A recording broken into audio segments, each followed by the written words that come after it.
All right.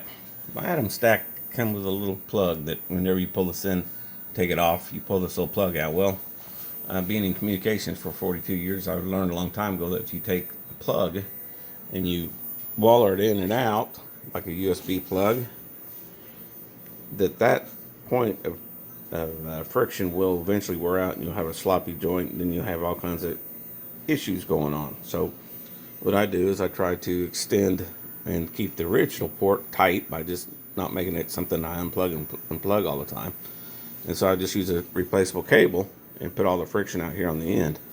Well, the same was with my laser. That cord went directly into it. So I went out on the web and I researched a 4-pin plug. Actually, all I really needed was 3 pins. Anyway, I wanted it as heavy duty as the wire that came in. So this wire is just a hair heavier. There was a trade-off between the next size, so I wanted it heavy enough, so I went with this one, which is a hair bigger plug, but not much. But anyway, this allows me to do a real quick disconnect right here by pushing this button and pulling it apart. That's a waterproof and dust-proof connection, and so that's keeping me from having to pull this thing out, because yes, it goes in there, but you will waller that out, and I guarantee you're going to pull them wires out of that connection, or you're going to have a high connection point on that plug by that. So what I did is I tried to immobilize this thing or splint it up and put a little tie wrap, which took me quite a bit of time to get that tie wrap done in there. But anyway, so this is all heat shrink soldered. All those joints are soldered, and so this thing will set up here, and away she goes. So that's kind of what that is, and everything else works good. So anyway, so today I'm going to take this and pull my cams off, turn around and get that part right here in the front and get it ready to mill the top of the boxes. And so the top of the boxes, and this is one that I originally had cut, and the joints are really tight, and what that does is that causes the parts to break up, even in the walnut. They're so tight that you're trying to get them together. So that's why I use the 1/8 inch end mills on these to give me room so I didn't have to beat on them. And this weldwood is a gap filler. It's relatively thick, and this is good stuff. And it doesn't set up. I mean, I've lost so many tubes of super glues that they dry up and get hard. Well, anyway, about the worst thing you get on this is you have to take a drill bit and drill down through the stem inside it, clean it up every now and then. But you can get down to where you're just using the last little bit of it. I generally just leave it upside down, and that way the glue's always ready. But it's a little bit thicker. But I'll tell you what, it's some good stuff.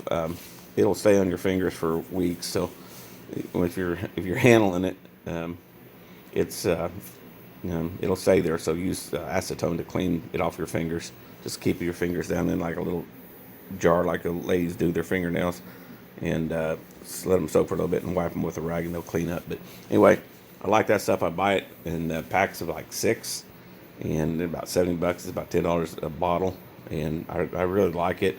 With the 2P10 activator, it's a good combination, and I can reposition that. It's got like 3-4 minutes of reposition time, so I will use that to glue these up with, and then they'll go. But the bottom panel with the hint on it will stay out. So, and then as you can see, my lasering from Russia with love, and before that was just totally unreadable. And of course I haven't sanded it to clean all the junk out of it, but it is readable now if you sit there and look at it, and for a second you know what it is. So without the laser doing its job, and of course these boxes, you only live twice.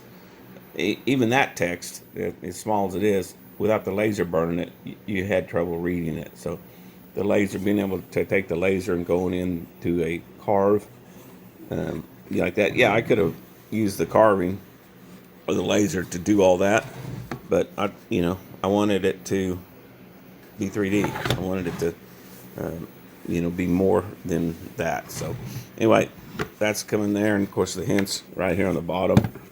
And you know, the hint on these boxes is 1 to 6, 6 to 1. What is first can go last, what is last can go first.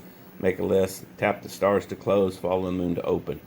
And you know, that's the tip. I mean, if you take it literally for what it says, then you'll be able to figure out how to open this. Of course, you have to know the order of these movies and then write them down on the list, and then that gives you the combination to turn the box to open it. And in this case, you know, you follow the, this one doesn't have the stars on it. Well, it does have the stars, it doesn't have the moons on it.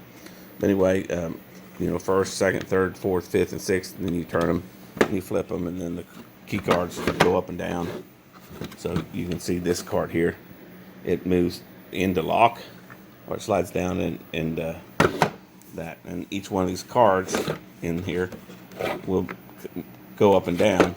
And I also, for those guys that like to shake, the guys that like to shake, I could put a pin in here and lock it with a pin. So those guys that you hand the box to and they like to shake it, you know they're going to shake it, you can put that pin in there and it'll keep it locked until they get done shaking it. Then you say you really want to know how to open it, and then you just pull the pin out of there, and or a nail. And I don't put them on there, but that's the way of doing that, and that kind of thing. So on these boxes,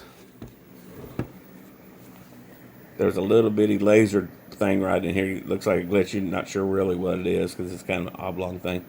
And that's where you would put that pin in there on one to get the box to where it wouldn't open. And what that is that would put the pin right there at the edge of the slide, so if they shake it, and of course it's, you could put that anywhere in here, that as far as the pin goes. But anyway, so if you just drill like a little bitty hole and put like a little finish nail in there, and then they couldn't shake it, because these boxes, if you do shake them a bunch, they will, this one will come down, and then you'll be able to open the box. So you know, the tighter the tolerance is, the less the shaking has the ability to open it, but it will eventually probably shake loose. So that's a way to fix that. Anyway, there you go. And I'm going to get ready. It's like 5 in the morning, and there's the rest of the family of boxes, family names, Bible verses, Roll Ranger code, and the James Bond trilogy. And there's the inner boxes. The inner boxes are all exactly the same. It's just the outer boxes that change in there. And on these inner boxes, when I get done with them, all I do is just test fit them to see if they'll fit inside the box. And all I do is sand the edges. The top of the rim and the bottom of the rim are the guidelines. So, you know, what I'll do is I'll sand these as close to the edge, because this fits inside the box and this fits inside the box down here at the bottom. So I'll basically put that on the sander and try and sand it square. As you can see, there's little variances in it. All I needed to worry about, or not worry about, is make sure that I got a 1/4 inch clearance, which I got about 3/8. So I got a little playing room on most of these, where the slides fit in to the panels right here, and they have to have room to slide. So, and you know, if you don't label these things, like that's 4 up, you know, this only goes to 4 up and it fits in there. If you don't label these things, you're sitting there going, where does that thing go? So the next process will be to get these figured out to where they go in there. But you can see I have a little bit of, when I sand, I have a little bit of leeway on here, because this needs room between the inner box and the outer box to slide. So this gets really precise, and you know, that kind of a thing. So but anyway, that's kind of what's going on there, and that's what I will be working on today, is to finish the top slide. And let me go over here and show you this thing again. I've got to cut some of these little rails here. I've got to cut this top part out of that, and get that configured up so that this will slide. So this operation right here is a little time consuming. It can probably take, you know, it'll take a little while. Of course, I'll record that part of it, but the main thing is that these panels are not so tight that you can't get them apart, because if you do, make them too tight, you're banging on them trying to get them, and you'll split all your joints. Hardwood's not so bad, but pines for sure, cedars for sure, they'll just break off.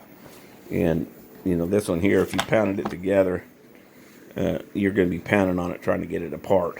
So that's a good example of why you don't make them so very, very tight in that process. And the bottom panel, it's got the screw holes in them right here.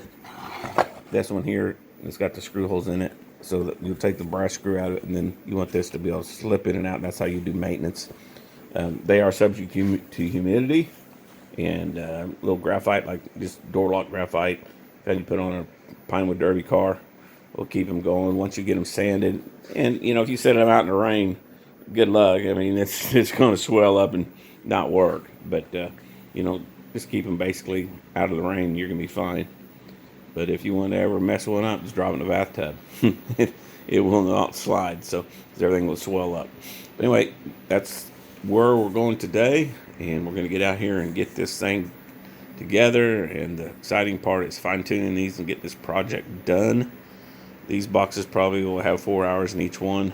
And also, whenever you make one of these out of Lexan, don't even mess with the plexiglass. Plexiglass will shatter and break. The Lexan, I mean, this thing's been popped apart 20 times, and the fingers don't break. I mean, it's just, but if you did this out of the plexiglass, the plexiglass is a few bucks cheaper, but if you want something that's going to last, go with the Lexan. Don't mess around with the plexiglass. Total different animal, and just a whole lot more durability. So save yourself some money and time, and just buy the Lexan.